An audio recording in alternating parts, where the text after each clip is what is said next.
Hi, this is Sailor the Piper Man, Piper the Sailor Man. It's been a couple of weeks, maybe a week that I haven't put out a video. Just came out to say hi to everybody. I hope everybody's well. Happy Father's Day. I think I put out a video of that, and I'm just here and drinking some wine. It's like 4 o'clock in the morning. I couldn't sleep. Some Moscato, Bellicoso, sweet. It's a sweet white wine. In California, got my nice little bottle, little glass. I'm not onto the whole wine smoke. I just like wine from time to time.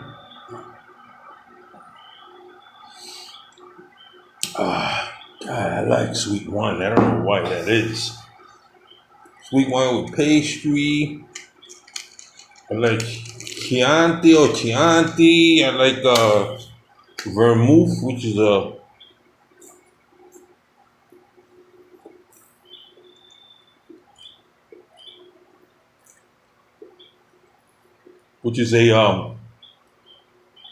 strong Italian wine, and you have it with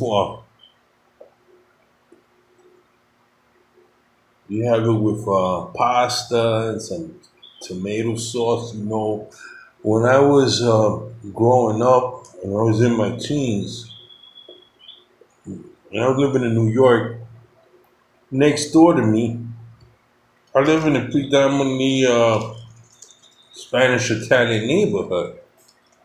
And there was an Italian family, a guy named Henry. We became friends. Henry was a stickball player. I don't know if you guys remember that we used to play stickballs in the street of New York.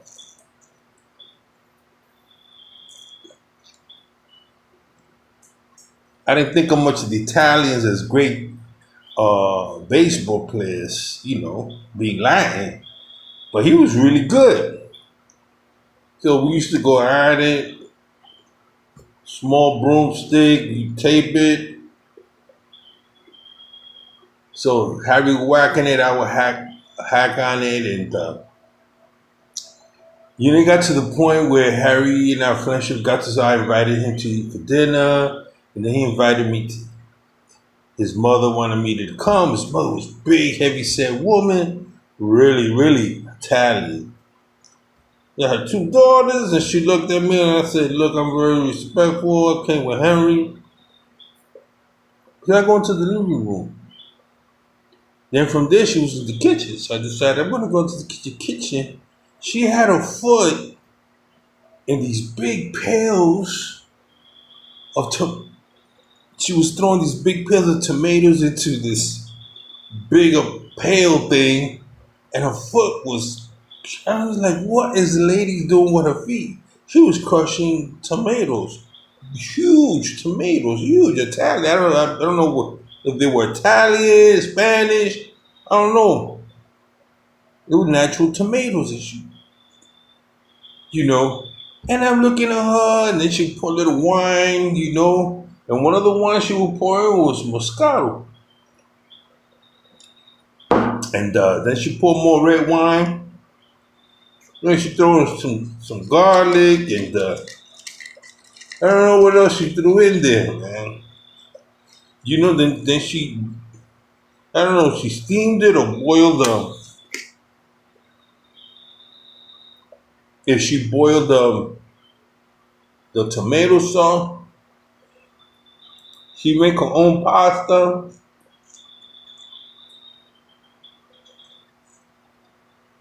Really nice lady with a Brooklyn accent.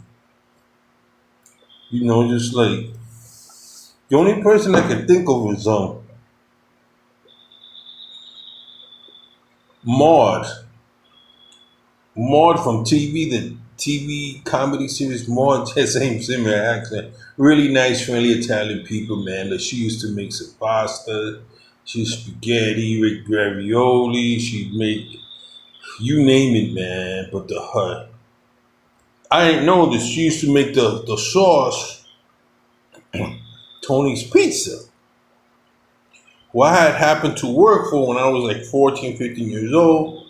I used to go back then. I used to take all the dough that they make and then we store it. And I'd have to go in and turn it, and make sure it was ready so that Tony could make his Sicilian pizzas. And I became part of the staff until they got sold to the Greeks and I lost my job. They had their own guy. But it didn't matter what color you are, man. Their pizza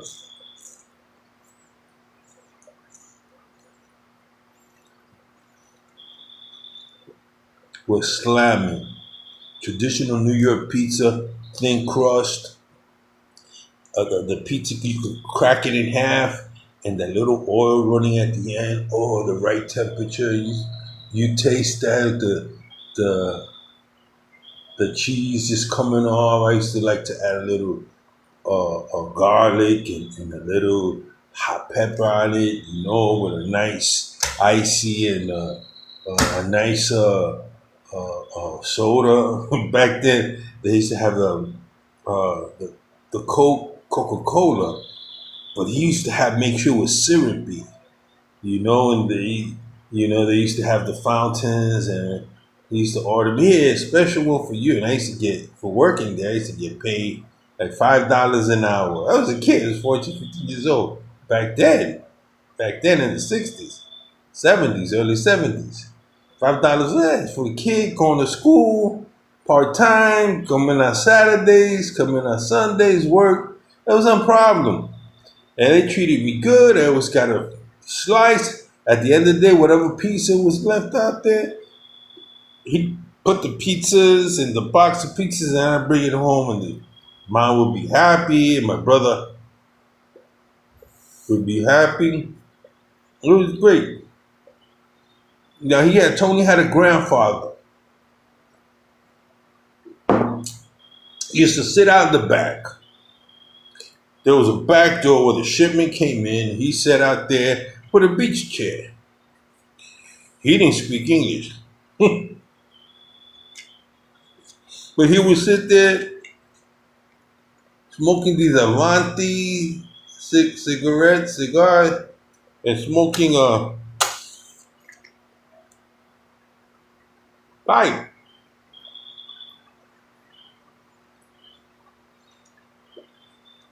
At the time, I didn't know what kind of pipe he had. But I think it was a Savinelli guy. I think it was a Savinelli, and the odor was very strong. I would say it was like some half and half, something like that, from the smell of it. Really nice smell. He sit out there, he peek inside, and he just say something to me. I said, Tony, what are you saying? He's saying, don't forget to turn the door over. So, he was a character. He sat back there, and I was always watching him, make sure I didn't steal anything. I said, Tony, I'm not going to steal anything. Tell your father. The way he's looking at me is like as I'm going to take something from this shop. His old man died. That was sad. He was like the patriarch. So when I went over,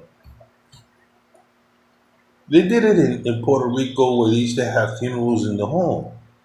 So these people, I don't know what, I think they were from Genoa or something like that, in Italy, have funerals in the house. They put the casket and they'd have the Catholic priest come over. And I noticed that in his room, it was sacrilege to go in there, to take something from a dead person. Tony came out and said, nobody wanted the pipes. So he had a straight Billard type pipe, almost like Ben Crosby type pipe he liked to smoke, and Tony gave it to me. I remember then they decided to go back to Italy, retired, sold the shop, Made a little money. Him and his wife broke up. Well, Tony decided to go back. Many years later, I run into Tony's nephew who's living on Long Island. I said, hey, how's Tony? Oh, Tony's fine. Tony's looking for you. Looking for me? Why? He plans to come back and open up another pizza shop, and he wanted to know where you were. Where you were. I'm living at the time, living in North Carolina, I'm in the military. But Tony was looking for me to hire me to do the job I did, 20 some odd years ago. I just found that funny. Because in his mind, I was still a little kid, I sent him a picture. He's like, oh, you're grown up, you're a soldier. Oh, Tony, I'm not a little kid anymore. I'm grown up, but don't you find that funny sometimes that your parents still sometimes view you as this little kid?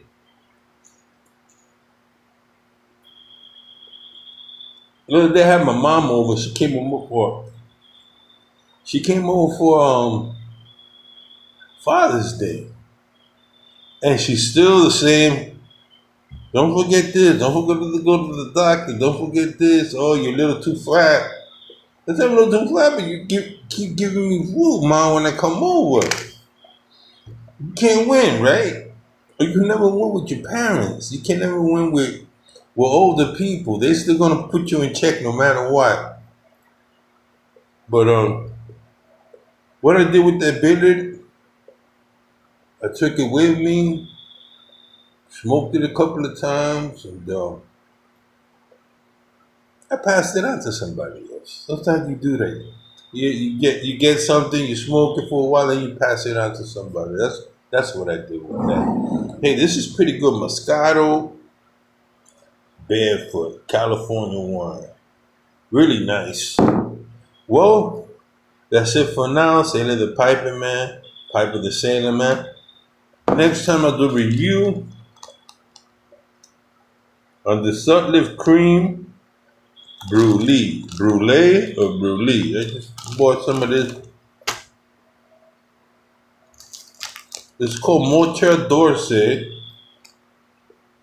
Why? I don't know. They sell it in bulk and they sell it in